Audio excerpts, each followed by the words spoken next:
Okay, let's talk about bone density in the face, bone structure, and how to change that.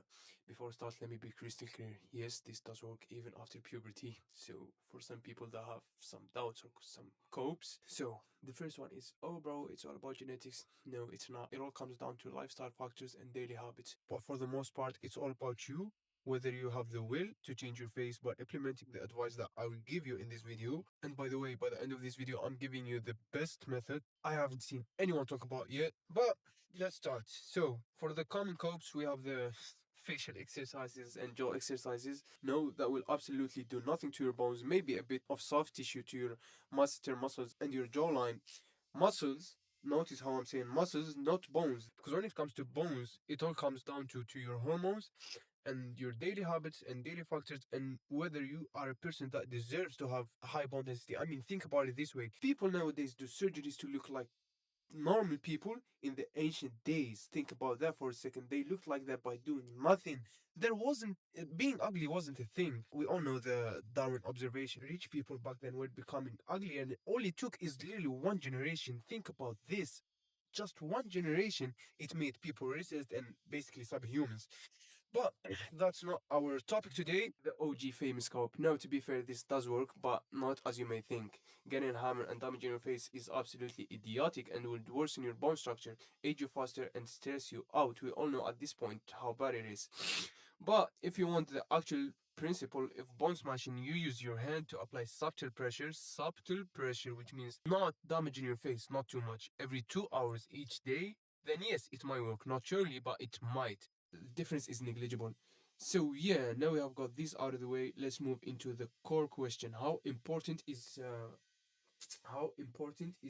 bone density for the face, and what difference does it? I mean, what difference does it make? Does it make you attractive? Does it make you ugly? Obviously, we all know the answer. I mean, can you even actually change that? So when we look at the left here, we have boneless face.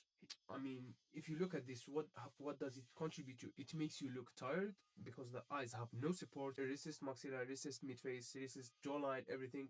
Narrow palate. I mean, you can see. But if we look at the eyes, this is by the way, this is an exaggerated example.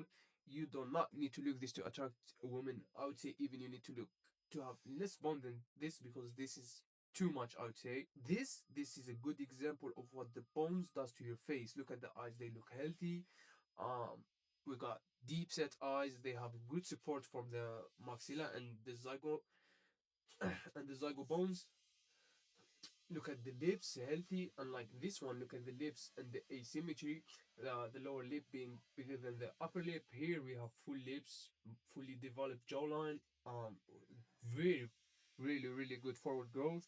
You can just see. We can see how much of difference it makes. I mean, it's obviously gonna make you attractive even if you have too much. Having too much is better than having nothing. Now, how do you change that? Yes, this is where diet comes to play. Diet matters more than genetics, more than you think. If we look at the left here, this is a change in an adult, but this is what happens when you're mouth breathing.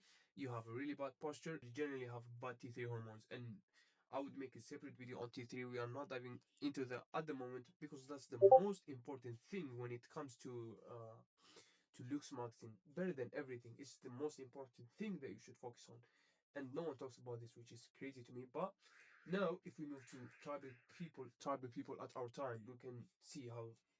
Look at the bone density picture on the right are of the South Sudanese people, which are the tallest humans on earth. Yes, climate and their geographical location may play a role, but it's all about fucking diet. They chew on hard food, raw meat, raw milk. These people, matter of fact, they drink the cow blood, and most of their diet is made of raw milk, like all day since they were born. That's all they eat and drink, and you can see the result. They are very tall and very healthy. Look at their teeth. They don't need braces. They don't need to remove or extract any teeth. They have really prominent cheekbones, really good forward growth. It's obviously you can see. Now, the method that would literally change your fucking face is the eggshell method. One eggshell has double your daily need of calcium. You need to get an eggshell, turn it into a powder, and eat this. You need to be careful. You need to know how to use it. If you go to the description, there would be a PDF file containing everything, a 90-day protocol to literally to everything you need to know about the action method to change your bone structure, literally rebuild your face. Let's do a quick recap. This, yes, it does work after puberty. These are all the bullshit you get from the other gurus. This does not work. You will just waste your time. Um, why is it important? We have seen the importance of it. What difference does it make to your face? Now, it's all about your diet and lifestyle. You can cook your meat. It's not a big of a deal, but raw is better, but it's not a problem if you cook your meat. That's it for today's video. If I missed anything, make sure you let me know in the comments, and I'll be working on my English too. Other than that, if you have any topic you want me to talk about, optimizing your hormones, height, anything about looks maxing, just make sure to let me know in the comments. And yeah, take care.